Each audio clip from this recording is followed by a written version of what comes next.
Extremo Channel. El canal que te mueve. Producciones Morillo presenta Hablando sin Rodeos, un programa especial que llevará a ustedes noticias, comentarios, entrevistas y análisis sobre la actualidad nacional e internacional acerca de política, deporte, cultura, espectáculos y más. Ya con ustedes, Hablando sin Rodeos.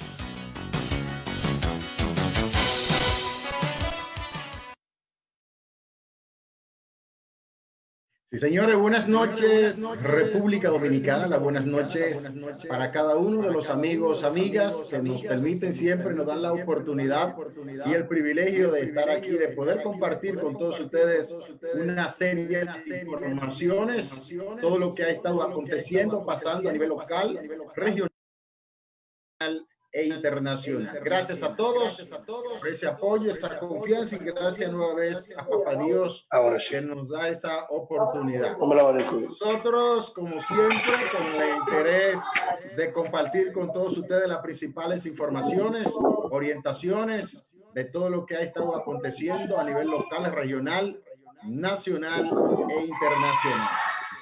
Hoy estaremos hablando sobre diferentes temas que son noticias y sobre las situaciones que se han estado dando, tanto los casos del COVID-19, la pandemia, muchas situaciones críticas que se han estado generando en diferentes lugares. También vamos a estar compartiendo algunas opiniones con relación a lo que es los nombramientos o los futuros nombramientos a partir del 16 del mes de agosto del nuevo gobierno que encabeza Luis Abinader. De esas y otras informaciones estaremos compartiendo en el día de hoy aquí en su programa Hablando sin Rodeos. Abinader va a tener a Ito Bisonó, que será ministro de Industria y Comercio, Mayra Jiménez de la Mujer, y también va a tener ya seleccionado a Francisco Camacho como ministro de Deporte. Esos son los nombramientos que hasta el momento se han confirmado, que a partir de, o en las últimas horas más bien, porque hay otros, del 16 de agosto ocuparán posiciones. Mayra Jiménez de San Pedro de Macorís, sindicalista, es candidata a la diputación en las pasadas elecciones, y Ito Bisonó, una persona que con frecuencia está aquí en San Pedro de Macorís, tiene muchos amigos, muchas personas que le sigue aquí en la provincia de San Pedro de Macorís y en la región este de la República Dominicana. Son dos figuras que de una u otra forma están ligadas a San Pedro y a la región este de la República Dominicana. Vamos a ver también el día de hoy si enlazamos más adelante. Vamos a ver si le ponche la cámara, doctor Golni. Le dé a la cámara ahí.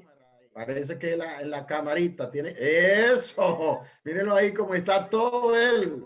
Bonito, como siempre, mi querido doctor. ¿Cómo está usted? Dele al micrófono ahora. El audio.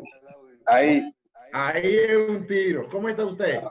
Bueno, buenas noches, Juan Santiago Morillo. Para mí es un placer, un privilegio compartir esta hora crepuscular contigo y con toda tu amplia población que te sigue. Gracias, doctor. Tenía varios días tratando de localizarlo y ahorita subió una información a un grupo con su teléfono y dije, mírenlo aquí, lo tengo. Qué bien. ¿Cómo marcha todo, doctor? El COVID es una situación que ha estado generando problemas, estrés, preocupación, mucha muerte en el mundo. Pero ahora, en el caso de nosotros, en República Dominicana, también las aguas que dejó el 9 o Isaías, esos dos elementos unidos con lo que puede ser el dengue, la malaria, entre otras posibles enfermedades, ¿en qué condiciones podemos caer como país? O más bien, en esta parte de la región este del país. Bueno, indiscutiblemente que hay un término que nosotros los epidemiólogos utilizamos mucho. Se llama el término sindemia. Y sindemia significa cuando junto a una entidad que está cursando en una población aparece otra entidad. Nosotros tenemos en este momento, formamos parte del círculo de las pandemias de lo que yo llamo el SARS-2, yo no le llamo COVID, porque creo que COVID es una xenofobia hacia China. Y esto es más SARS-2, la segunda parte del SARS-1, que otro elemento. Podríamos decir con un anglicanismo, COVID-19. Pero indiscutiblemente la saturación de los suelos, la temperatura, la humedad, favorecen la proliferación de numerosos microorganismos. Entonces, cuando ocurren este tipo de fenómenos atmosféricos, por ejemplo, estas tormentas, nosotros tenemos que pensar unas 4 enfermedades que están siempre al acecho con nosotros. El dengue, que es endémico, la malaria, que es holoendémico. Cuando hablo de holoendémico, me refiero que afecta sobre todo a niños menores de 5 años en las zonas rurales, sobre todo las zonas bandilleras. La leptospirosis, que como tú te habrás dado cuenta, nuestros ríos se convierten en verdaderas cloacas o letrinas donde se acumula una gran cantidad de especies, entiéndase caballo, vaca, chivo, ahogadas fruto de las aguas y que están ahí en el fondo y que nosotros después de una manera indirecta por una herida o cualquier solución de continuidad nosotros nos contaminamos la forma más frecuente de una leptospirosis. Y el ejemplo, por ejemplo, Murillo, está que vi en las redes cómo una vaca había llegado muerta a la playa aquí de Playa de Muertos y que fue rápidamente cortada y utilizada por los jóvenes. Entonces, muchas veces cuando se peca de conocimiento, se hacen situaciones atrevidas que de una manera u otra va a provocar enfermedades. Esa leptospirosis en estos días está feliz porque las leptospiras son hidrofílicas, es decir, les gustan las aguas. Y esto, unido a la gripe H1N1, las infecciones de vías respiratorias, la ira, sobre todo, te da un caldo de cultivo de un individuo que está hacinado en su casa en estos momentos. Es decir, 9 personas que viven en Bajo Manhattan, en 2 habitaciones, aparece una infección respiratoria aguda, pero por estar todos nosotros concentrados, limitados, acantonados, todos solo con el COVID-19, entonces se produce esa sindemia, ese árbol tracheobronquial que se vuelve sensible ante cualquier este tipo de entidad. Ahora más que nunca tenemos que tener una vigilancia estricta y hacer verdaderos cordones sanitarios. Lo que, por ejemplo, el epidemiólogo encargado de la lucha contra el COVID en México, Hugo López Gratel, llama el semáforo epidemiológico. El semáforo epidemiológico de nosotros son ustedes los periodistas, históricamente, que en base a comunicación y divulgación nos indican qué es lo que está pasando. Pero nosotros tenemos que ir de el enunciado a la acción, ver dónde son los lugares donde más casos, más febriles van a empezar a padecer en estos momentos. Fruto de esto, creo que sí. Precisamente esa es la razón por la cual tenía yo varios días tratando de hacer contacto con usted, porque usted a través de su equipo de trabajo llega a todos los puntos de las ciudades y de la zona rural, y eso le da la oportunidad de tener un equipo en campo y recoger una serie de informaciones que muchos laboratorios o muchos profesionales del área no tienen esa oportunidad que usted tiene como profesor, catedrático, investigador, científico y personas siempre preocupadas, ligadas a los diferentes grupos y sectores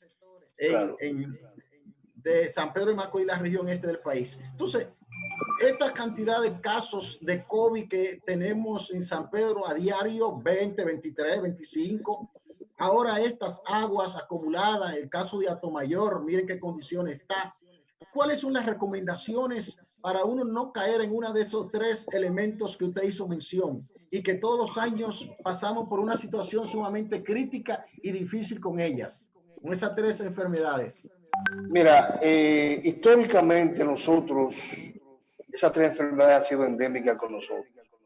Ahora, fruto de este proceso, de esta pandemia que debió haber sido estudiada, haber sido, tener un valor predictivo desde hace muchos años, porque ella se anunció. El siglo XXI ha sido un siglo de pandemias y nosotros no le hicimos caso, fruto de la soberbia de los trabajadores de la salud, del sistema de salud, sobre todo de Europa y América, que siempre creía que ese tipo de enfermedades se quedaban allá en África, se quedaban en el sudeste asiático. Entonces, nosotros hemos cambiado el modelo de salud, un modelo que empezó a cambiarse de los años 80 con la llegada, por ejemplo, de Margaret Thatcher, de Ronald Reagan. Todo el componente que tenía que ver con políticas sanitarias, saneamiento, sanidad, vigilancia activa, rastreo, el médico que andaba, por ejemplo, con zapato en tenis, se eliminó por una serie en Cuba se han mantenido. Claro, claro. Y ha dado resultados. Y yo pensé claro, que con las UNA íbamos a estar mucho más adelantados en esta época, en este tiempo. Nosotros, mire cuál es el problema de nosotros. Ajá. En materia de salud nosotros somos muy teóricos, conceptualizamos mucho. O sea, mucho bla, bla, bla. Sí, tenemos muchos gerentes, tenemos muchas personas que son técnicos, muchas personas que han hecho mucha maestría, muchas personas que han hecho muchos doctorados, muchas personas que han hecho muchos cursos. Por ello, en materia de salud pública, nada de eso hay. Los virus son los virus, que tienen 3.500 años con nosotros y han tenido la capacidad de penetrar, invadir y saberse modificar nuestro sistema inmune para atacar. Mientras nosotros tengamos sistemas de salud débil, sobre todo a nivel primario, mira que cuando te hablo de virus, te estoy hablando de una entidad que se produce cuando tú rompes la barrera entre el ser humano, que se cree antropocéntrico, el dueño de la naturaleza, y las especies depredadoras, parasitarias y competidoras, que son las que impiden que los virus te ataquen. Este problema que tenemos nosotros viene desde un punto de vista ecológico. Hay que buscarle el punto de vista ecológico, el punto de vista sociológico, el punto de vista estructural, el punto de vista ecológico. Es que hemos tenido un desequilibrio. En Morillo, el tú eliminar cada año 0.3% de la capa vegetal de la corteza, eso iba a influir. Tú te has pasado estos años hablando de los incendios forestales y la gente cree que un incendio forestal en Australia, los incendios forestales en Brasil, y eso apoyado desde el punto de vista estatal, no iba a afectar esto. Y las políticas que hemos realizado, ese acuerdo de París, esa salida del acuerdo de París, donde se quedó todo así, y un grupo de individuos de estos países de América Latina que cuando van a las reuniones internacionales que tienen que ver con biodiversidad, que tienen que ver con calentamiento global, le dejan la palabra a los 5 grandes y ellos más bien van a hacer turismo en esas poblaciones. Mientras nosotros no tengamos individuos que velen y que piensen que este planeta hay que hacer una ingeniería en él. Porque date cuenta algo, Morillo, los animales salvajes no han venido donde nosotros. Nosotros hemos ido allá. Nosotros hemos invadido el hábitat natural de ellos. Por un asunto económico, por un asunto de dominio, porque nosotros no creemos los dueños de la naturaleza y debemos de pensar que nosotros simple y llanamente tenemos que estar en un equilibrio dinámico con todas las especies, que es una teoría que desde el año 2010 estamos implementando.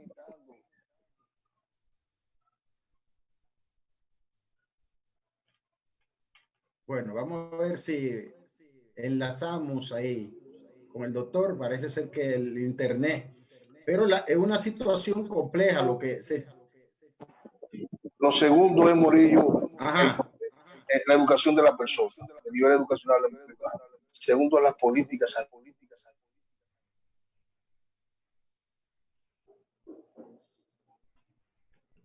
Bueno, vamos a ver si reenlazamos ahí.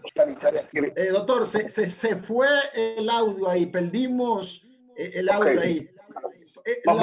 Lo que es usted habla de la orientación, de la capacitación y de la cultura de las comunidades con relación a estas situaciones que se vienen presentando.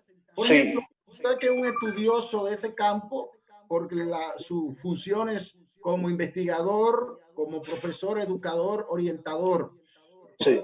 ¿En qué podemos hacer en este momento partiendo de lo que tenemos para poder contrarrestar la situación que se viene dando no solamente en República Dominicana, sino en el mundo? Hay que hablar con la gente. Y el sistema de salud ha perdido el concepto de hablar con la gente. Hay que ir donde la gente. Hay que hacer una vigilancia estricta. Lo primero es que hacer pruebas, test. Con este COVID-19, la clave es test. Tú, de la misma forma que él contagia rápidamente, y tú hablas de prueba ultra rápida, las acciones tienen que ser ultra rápidas también. Tú no puedes hacer acciones contra el COVID-19 esperando única y exclusivamente, contando casos y defunciones. Contar casos y defunciones simple y llanamente son reglas geométricas, reglas matemáticas que no te llevan a nada. Búsqueda activa de contacto. ¿Cómo tú haces la búsqueda activa de contacto? Cuando un caso de COVID-19, no importa, tú toma el contagio, el individuo que está afectado, tú le haces la prueba también a los que no están afectados. ¿Se ha trabajado con efectividad en esta parte, en República Dominicana, en el seguimiento y monitoreo en la cadena de contagio?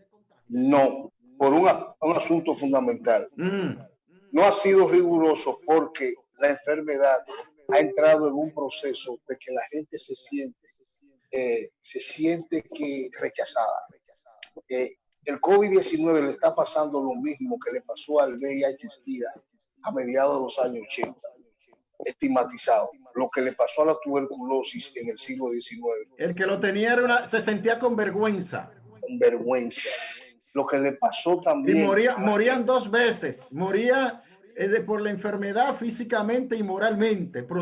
Ese murió del SIDA o ese murió de la tuberculosis.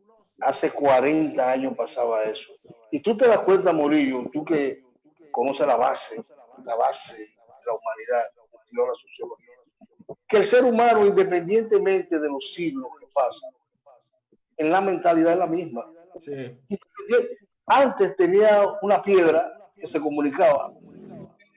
Antes los virus lo afectaba a él como persona. Él andaba a caballo y era más difícil llegar donde mí porque pasaba hasta un siglo para propagarse.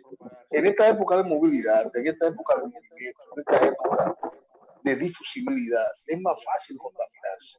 Pero mentalmente el individuo ve en algunas enfermedades una forma de rechazo. Y una forma de rechazo significa él con la enfermedad aislarse. Él con la enfermedad no buscar la debida orientación y tratamiento adecuado. Y el puente para la transmisión de esta enfermedad en mi país son los asintomáticos, son los individuos preclínicos y son los jóvenes. Esos jóvenes de San Pedro de Macorís que hacen lo mismo que se hacía en el año 327, que hacen lo mismo que se hacía en el año 1920 cuando salimos de la 1918 cuando salimos de la guerra. Y hay que estudiar el aspecto cultural, político, biológico y demográfico que dejó la gripe española y que se parece tanto a él. Por eso la importancia del estudio de esto, que tú te das cuenta que las mismas características mentales de hace un siglo las tenemos ahora.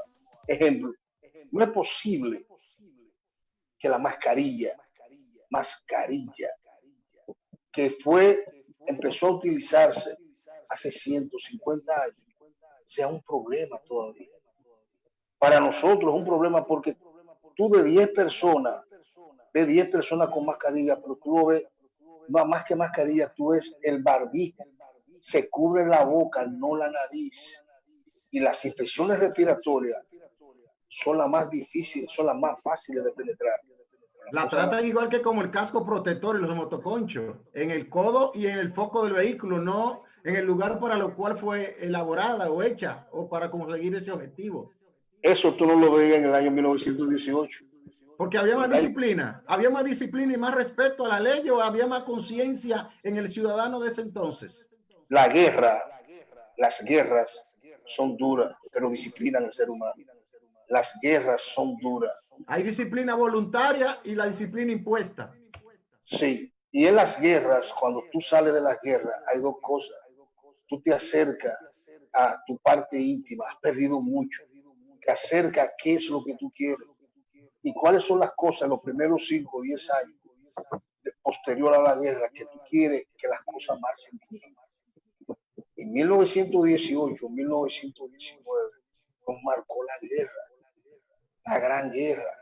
Y cuando se vieron, por ejemplo, con esa epidemia que le llegó, que enfermó 1 de cada 3, 1 de cada 5, mató 1 de cada 10, y que afectó a jóvenes entre 20 y 40 años, y que la mayor proporción fueron hombres, y que el 60% de las mujeres quedaron viudas, y que fue en ese proceso que el mercado laboral de la mujer empezó, y la mujer se empezó el elemento de reemplazo, hombres, pocos hombres que tenían 2 o 3 mujeres.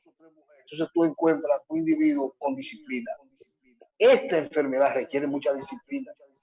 Más la gente debe de entender, Morillo, que el ministro de la Salud Pública, el presidente, simplemente es un referente desde el punto de vista político, pero no desde el punto de vista del contagio. El presidente, el ministro, Morillo y yo tenemos la misma proporción y tasa de efectividad que podemos pasar el virus a una persona como el más común del ciudadano. Y yo le pido a esta población, a los jóvenes, que se empoderen en el sentido de que todos los cálculos que me dan es que ellos son el puente para transmitir la infección. Y mira por qué. No es posible que nosotros en América Latina tengamos una tasa de efectividad de más de un 30%. Y yo lo decía hoy, fui al Jumbo y mira el nivel educacional. Una de las jóvenes me dice, le voy a colocar una fila al frente de usted.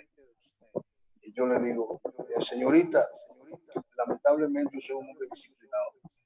La disciplina que me dieron a mí fue de la época de 1918 y 1919, cuando Woodrow Wilson era presidente de los Estados Unidos, cuando estaba él sometido al Tratado de Versalles. A él que le dio el. Usted no me puede colocar paralelo a mí una fila, porque la tasa de efectividad en este país está en un 30%. Y las posibilidades de que nos infectemos aquí aumentan un 2.5% cada media hora cuando estemos respirando. De este grupo que está aquí utilizando mascarilla, el 50% utiliza el barbijo solamente. Eso significa que va eliminando las partículas, y esas partículas que va eliminando en una proporción de 10 minutos fácilmente aparecen 2 y 3 susceptibles y que tengamos la enfermedad.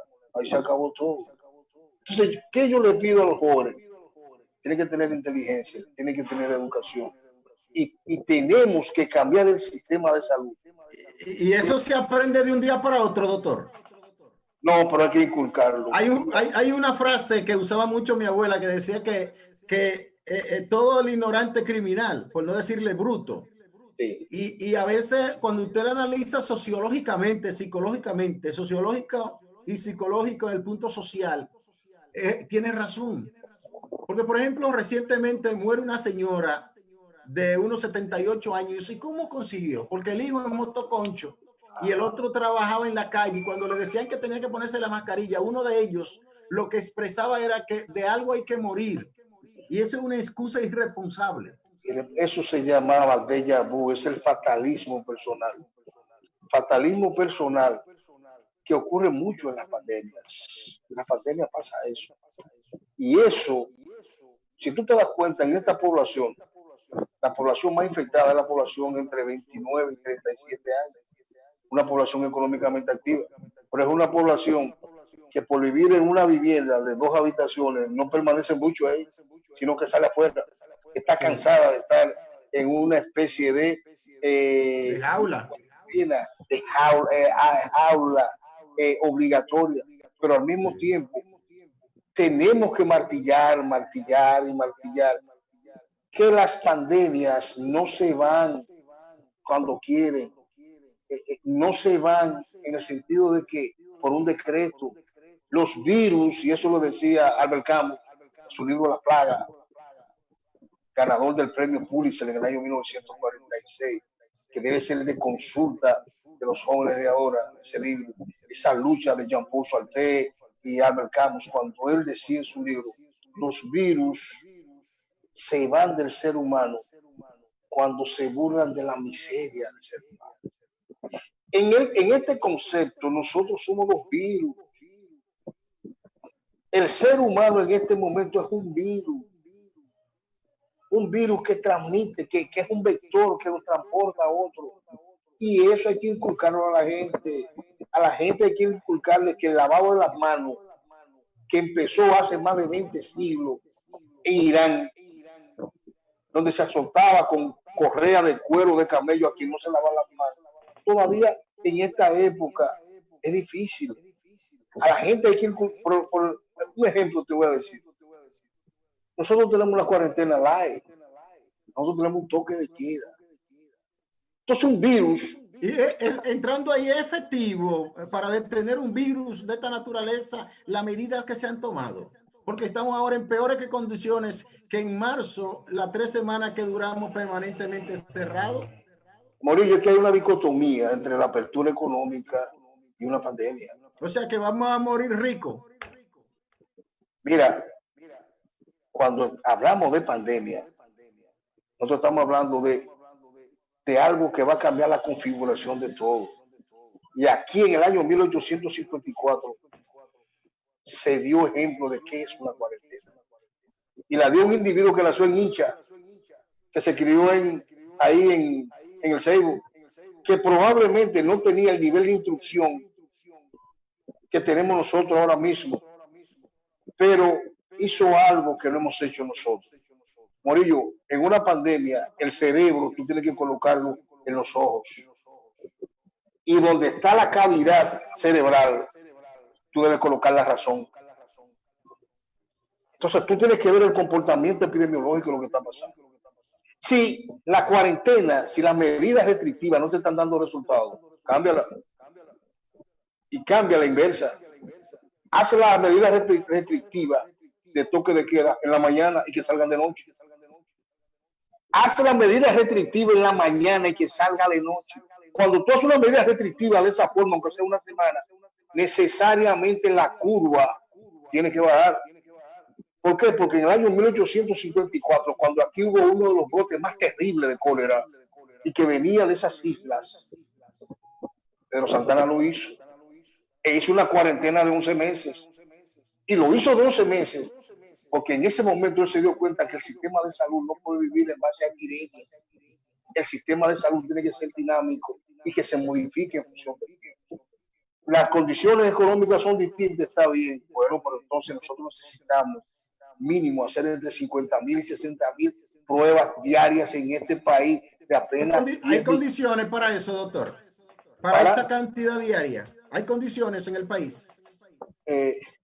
Morillo, en este país a cualquier ministerio se le asigna 5,000, 6,000 millones. En este país, cualquier compra de algo cuesta 2,000 millones. Y yo te estoy hablando de un problema que afecta directamente la vida del ser humano. En este momento, todo individuo que tenga 2 pulmones es un factor de riesgo para morir en este país. en este momento la amenaza más directa para nosotros es el COVID-19. Es tan directa que hace un siglo aquí murieron 896 personas de gripe española. Aquí se infectaron 96,000 y éramos 895. Y se hizo estricta la cuarentena. La hizo Garrison. Garrison vino desde Filipinas cuando no había un sistema de salud. Enseñó en este país saneamiento, salubridad, higiene, descacharización, limpieza, el asunto del distanciamiento físico. Es que solamente tenemos que tomar las herramientas que se nos puso hace 100 años y aplicarlas, no hay otras. Y si no lo hacemos así y añadimos lo que modernamente yo le llamo el que, bueno, nosotros tenemos un celular, nosotros podemos ubicar, todo pobre tiene un celular y tú por el GPS puedes saber dónde vive esa persona y cuáles son los contactos. Cuando tú haces por lo menos una encuesta de 0 positividad en 3 barrios de San Pedro de Macorís, ejemplo, tú me dices a mí, los casos están ocurriendo en Punta de Garza, 1, los casos están ocurriendo en el barrio 24 de abril, 2, y yo tengo menos casos en el centro del pueblo, 3. Yo te hago una encuesta, te tomo muestra a doble ciego ahí en esos 3 sitios, que no tienen que ser muchas. Te digo, bueno, aquí la efectividad está más alta. Entonces yo tomo la muestra. Y a partir de ese día, yo empiezo a vigilar esa zona, a ver cuántos casos más me salen de ahí. Porque cuando tú tienes suficientes casos en una zona y tú los rodeas, tú debes empezar a partir de 0, decir, a partir del día 4 de agosto, yo me voy a dar cuenta ahora la incidencia de casos que va a haber aquí. ¿Dónde? En el barrio Pedro Justo Carrión.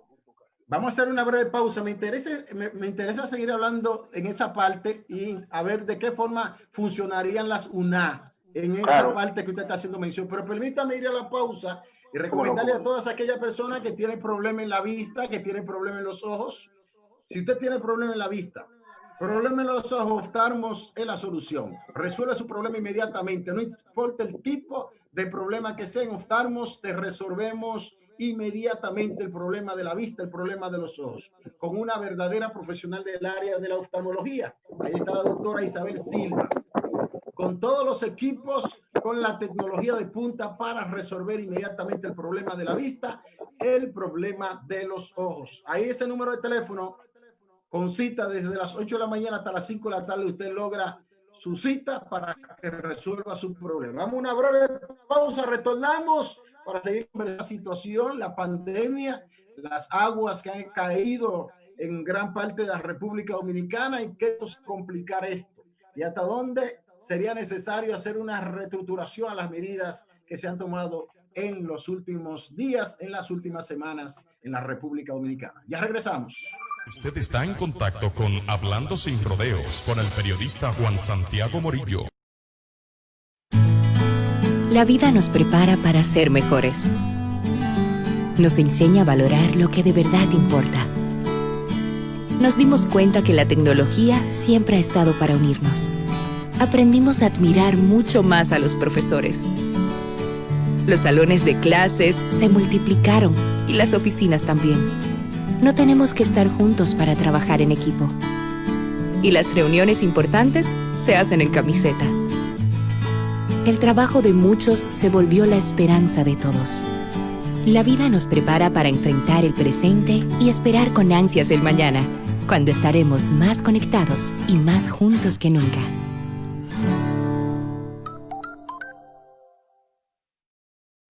Llegó lo que tú necesitas.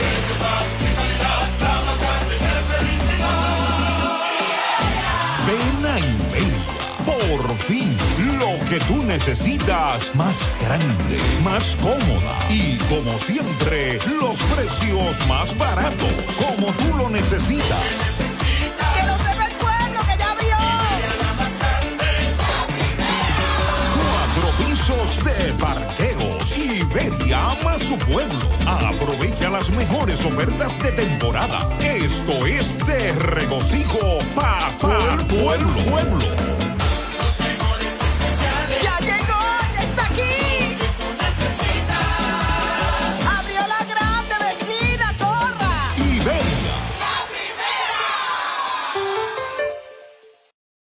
Para avanzar hay que involucrarse con el primo. Margarita David, ganó una estufa en Urbanización Jacín. David Nolas en Santa Fe. Me gané una estufa aquí con el primo. El primo es el que más da, indudablemente. Que se olviden de cualquier otra tienda, que hay una sola tienda aquí en San Pedro, que es las empresas El Primo. Ramón Tolentino, lo conozco. Compré batería, saqué un colchón. He comprado muchas tiendas aquí, pero nunca me cambié definitivamente para donde El Primo, que veía mucho revoleo y la gente que me saca y me saqué. Yo digo, vamos para allá, a ver si yo también me saco. Pues yo también me voy a involucrar con el primo. Sin corazón no se puede vivir, y El Primo está donde, en el corazón del pueblo. En Óptica Very Good hay especiales para ti. Monturas, muchas monturas y cristales incluidos desde 999 pesos. Las mejores marcas las tenemos. Calle Rafael del Igne frente al parque. Lentes de contacto baratos y consulta gratis. 809-246-5272. Óptica Very Good. Iluminando tus ojos. Iluminando tus ojos.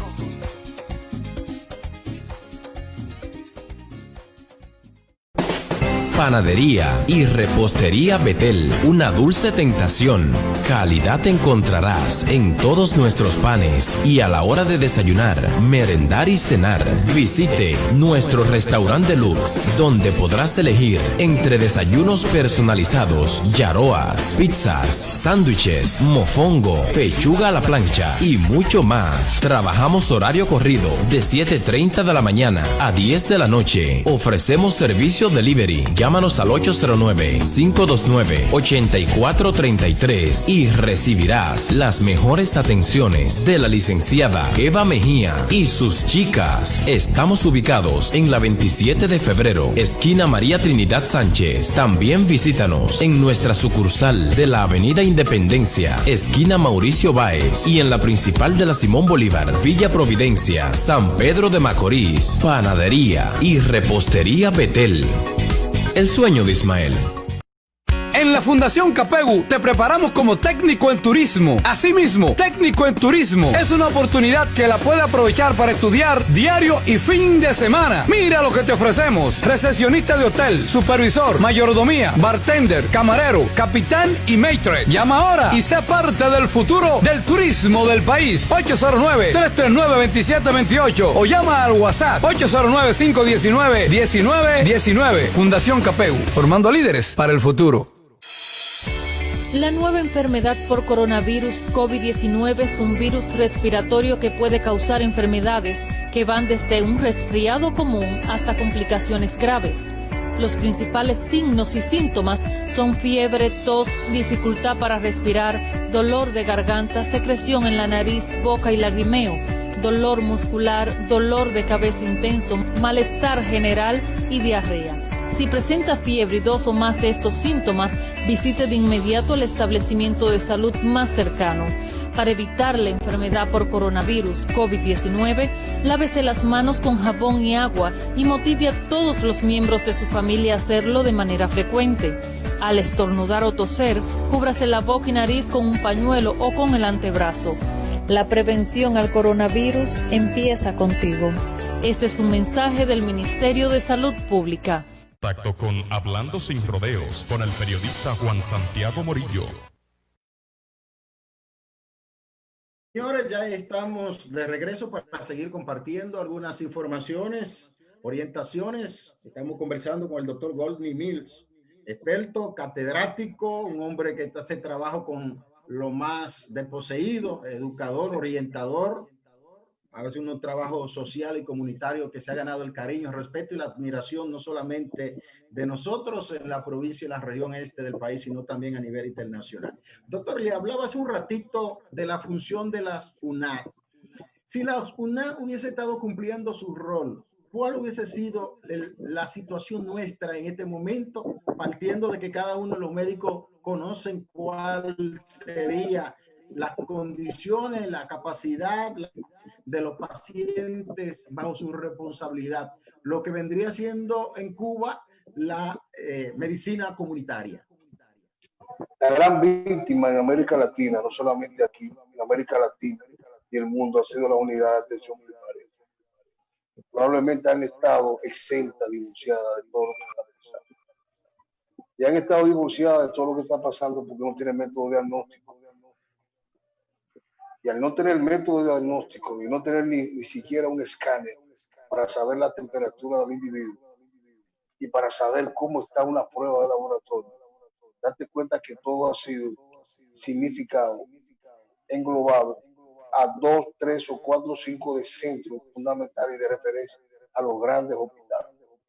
Entonces, cuando tú solamente atomizas una enfermedad, que tú sabes que hay una transmisión comunitaria, pero tú esa transmisión comunitaria le haces una estrategia segmentada, entonces hay un grueso de la población que va, la tasa de efectividad te va a ti aumentar constantemente. Hay que hacer una reconfiguración del sistema de salud. Hay que darle más fortaleza al nivel inferior, al primer nivel, porque esta pandemia va a dejar cicatrices para los próximos 10 o 15 años, como pasó con la otra pandemia, que la otra pandemia finalizó por lo menos en el 20, pero todavía en el 29 y 30, cuando hubo el gran crack, sobre todo el crack financiero, y que la gente no quería hablar de esta pandemia, se pensaba. Entonces, tú tienes que programar y proyectar que aquí van a haber brotes episódicos, brotes transitorios. ¿De qué? De COVID-19, porque están todas las condiciones de movilidad, las condiciones de hacinamiento, las condiciones del ser humano y las condiciones de agrupamiento. El dominicano no sabe lo que es la distancia física. El dominicano toda la vida ha estado con el abrazo y eso no se quita de un momento para otro. Desde el punto de vista urbanístico, nosotros hemos vivido combinados, nosotros hemos vivido todo el tiempo pegados y ha sido una norma. Y como es un problema viral, es un problema respiratorio, hay dos cosas que pueden pasar. Tú tienes que reconfigurar el sistema en el sentido de cuál, de dotarlo de laboratorio en las comunidades que puedan detectar los casos. No puede ser que un individuo que viva, por ejemplo, en Olivares tenga que ir al hospital Antonio Musa o al Seguro Social para hacer una prueba rápida. ¿Por qué? Porque cualquier país, Costa Rica, por ejemplo, que recibe muchos nicaragüenses, te hacen una gran cantidad de pruebas. Y con las pruebas que te hacen, te acorrala, te ralentiza el virus y sabes dónde queda. Entonces, si no reconfiguramos el esquema de atención, donde le demos una mayor prioridad a los más necesitados, los más vulnerables. Ejemplo, ¿qué tú vas a hacer en Atomayor?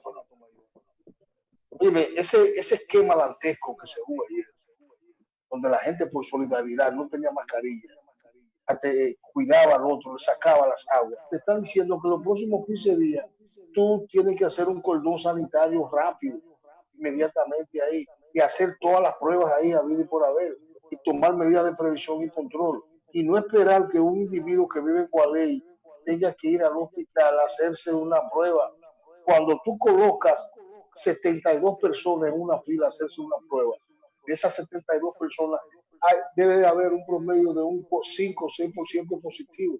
Y esos 5 o 6% positivos en una fila durante 10 horas contaminan a todos. Entonces, es un trabajo dinámico y la clave es búsqueda activa de contacto, cuarentena de los casos, aislamiento de los enfermos, mascarilla, distanciamiento físico y sobre todo los medios de comunicaciones como ustedes, que tienen una labor extraordinaria de ¿qué? De capacitar, adiestrar, porque esto es un problema de compromiso individual. Yo le decía hoy a mis estudiantes, hagan en esta semana una cuarentena estricta ustedes en su casa, hagan ustedes todo el elemento de las medidas de prevención y control. Y cuando aparezca la medida de escalada, que fue uno de los puntos graves que cometimos, esa desescalada no puede ser rápido. Nosotros no podemos trabajar el COVID-19 con sentimientos ni con emociones, sino con razón. La desescalada tiene que hacerse como el acordeón, lentamente, entrar, subir, bajar. Y tenemos que evitar la complacencia, ese sentido de complacencia, de que fulano es amigo de fulano y puede ir a la playa, que puede hacer fiesta. No. En las pandemias que hemos tenido en los últimos 7 o 8 siglos, las medidas restrictivas funcionaron, dieron efecto. Es un problema de que el virus se vaya. Y para el que el virus se vaya, lo que menos tiene que ver es mucha gente. Y eso es lo que más tenemos en el horario comprendido, de 8 de la mañana a 5 de la tarde. Doctor, la vacuna sería una solución rápida y definitiva al problema, porque veo que todo el mundo está concentrado en eso. El mundo, siempre ha pasado algo en el mundo. El mundo busca un ideal. Y yo le decía a mis estudiantes, nosotros no, en 40 años no hemos tenido una vacuna, no hemos tenido la vacuna del SIDA y aprendimos a trabajar con el SIDA. En 200 años nosotros hemos tratado desde el punto de vista farmacológico la tuberculosis. Y el gran golpe de nosotros, el gran enigma de nosotros fue la tuberculosis en el siglo XIX. El sarampión tiene una vacuna y el sarampión anualmente mata prácticamente ¿cuánto? Bueno, 1 o 2 millones de niños. El hecho de que aparezca vacuna no significa necesariamente que el virus se fue. Ahora, la vacuna es importante, es necesaria, porque la vacuna lo que va a provocar es que salgamos de este proceso de aislamiento, de este proceso de cuarentena y hagamos una descalada mayor. Hay una vacuna que creo que está en ensayos clínicos, en fase 1, fase 2, fase 3. Y yo tengo ahí, Rusia en este momento está hablando de una para el próximo 10 de agosto. Ahí está la vacuna Moderna de Estados Unidos y hay una vacuna Oxford. Esa vacuna Oxford de Sarah Gilbert de Inglaterra. Yo tengo mucho con esta vacuna. Pero lo importante es que esa vacuna, después que te la pongas, crea la gran capacidad de anticuerpos y que te crea la inmunidad en 1 o 2 dosis. Pero hay que entender que hay un grupo de población que van a ser positivos. ¿En qué tiempo se puede hacer un proceso? Usted que tiene experiencia, porque organizó muchas jornadas de vacunación en el país, cuando la situación era mucho más crítica que ahora, específicamente en la región este. ¿En qué tiempo usted cree, yéndonos al espacio de que ya la tenemos en la mano y que está en el país, que se haría un proceso de vacunación en República Dominicana?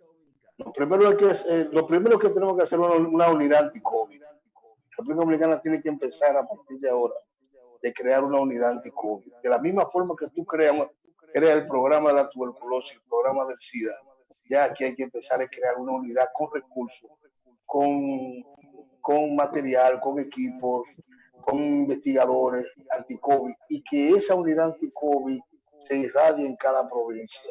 Eso es lo primero.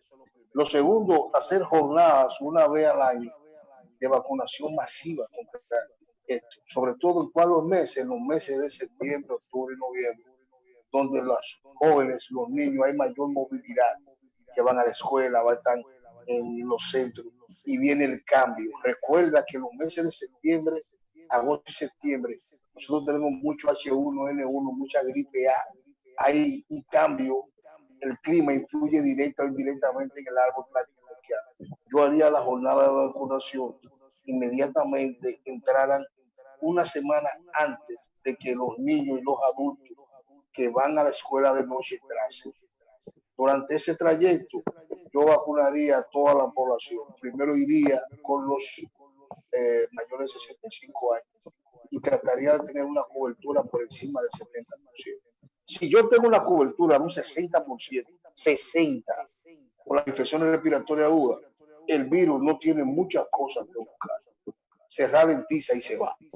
Entonces, por ejemplo, en San Pedro de Macorís, yo te haría una jornada de vacunación con un puesto fijo en los 4 o 5 establecimientos más grandes de San Pedro de Macorís, que tendrían que ponerme una cama dentro del establecimiento para hacerlo de día y de noche.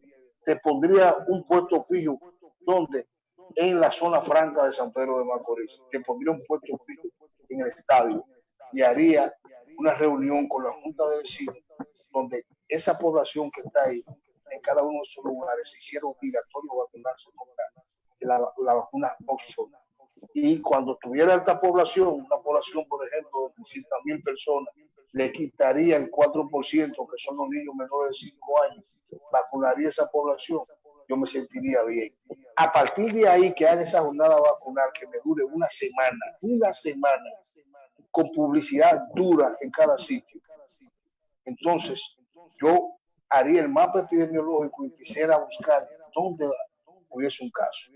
Donde hubiese un caso significa que la cobertura vacunal ahí no fue muy buena. Lo vacunara y vacunara a los contactos que no se vacunaron. Y sería un juego de dominó de ir donde está el virus y de bloquear el virus con la vacuna.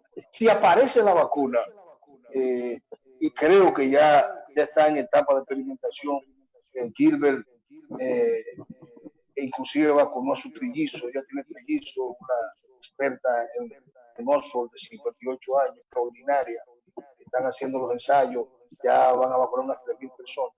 Yo te prometo, se lo juré al barrio de La Rosita, San José de Luis, que ellos van a tener que ponerme una cama y vacunarlo. Creo que los policías es un ente que hay que vacunarlo rápidamente, porque ellos son un fuente clave y no se ha tomado mucho en cuenta.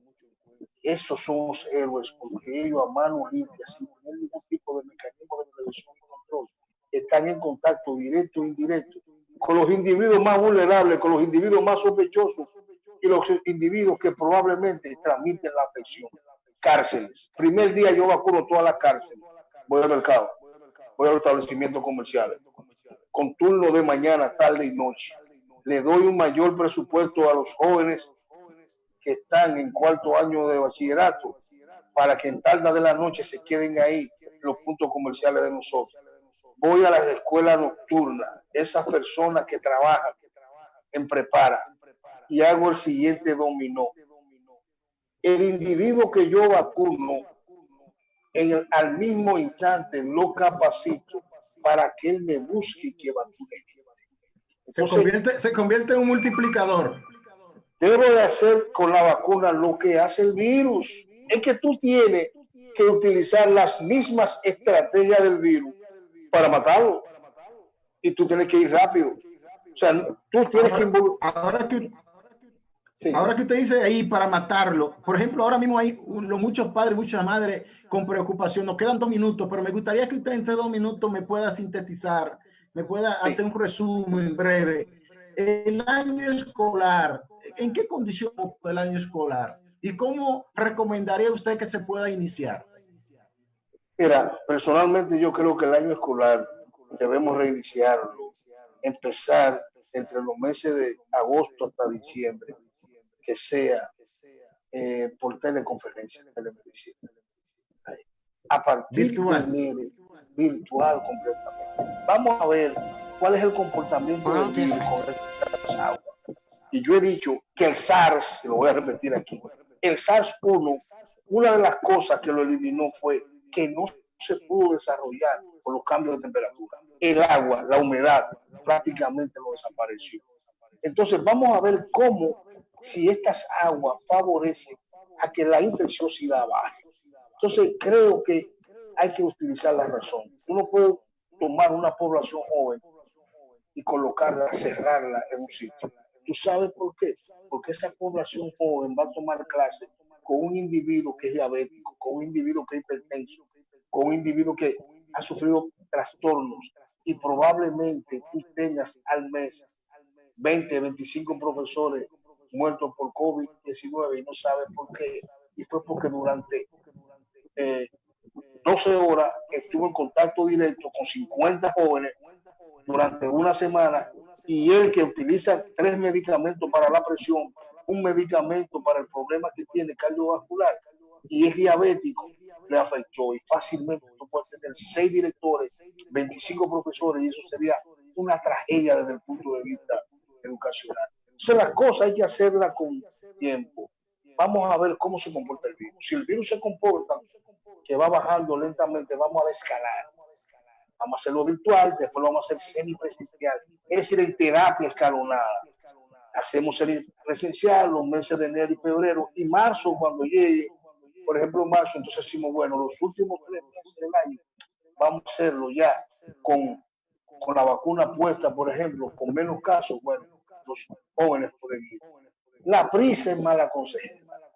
Y yo creo que con una tasa de infectividad de más de un 30%, cuando todos sabemos que el puente son los niños, colocarlo en un sitio cerrado desde las 8 de la mañana hasta las 4 de la tarde, con personas adultas, es prácticamente tú echarle gasolina a qué, echarle un fósforo a una gasolina, un tanque de gasolina.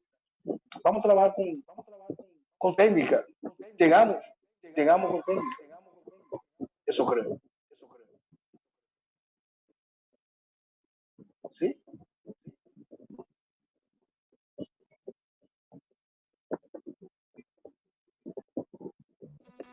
Producciones Morillo presentó Hablando sin rodeos, un programa diseñado para que la voz del pueblo se escuche en todos los rincones. Hasta la próxima.